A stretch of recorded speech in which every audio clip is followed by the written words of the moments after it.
মিয়া ভাই কি অবস্থা, দিনকাল কেমন যাচ্ছে? আর ভাই কেন না ভাই, ছোট কালে বাপ মা কইতে কি যে খুকা কিছু বোঝে না। ও এ কি একটা ঝামেলা। যখন বয়স বয়স হইলো বিয়ে শাদী করলাম, বাড়ি এলাকায় কি যে তুমি কিছু বোঝো না। আবার কি এখন মুরব্বী হয়ে গেছি, ছেলে মিলে যদি একটু ভালো কাজের কথা কই, ছেলে মিলে কয় কি যে আব্বা কিছু বোঝে না, আব্বা বুড়ো হয়ে গিয়ে।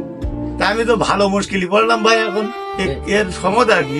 এই ব্যাপার ভাই, বয়স তো কম হয়নি, চুলদারি সব পেয়ে গেছিস, এখনো বুঝছেন না, তাহলে কি করে হবে?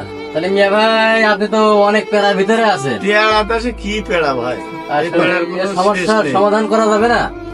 এখন এর কোনো শেষ আমি খুঁজে পাচ্ছি না ভাই। আপনি ওই আর কয়েকদিন পরে এক পা কবরে তো চলেই গেছে, কবরে কিন্তু আর শেষ হবে। হ্যাঁ ওই আর কি, তাছাড়া ছেলেপিলে যখন বললো না আর কি।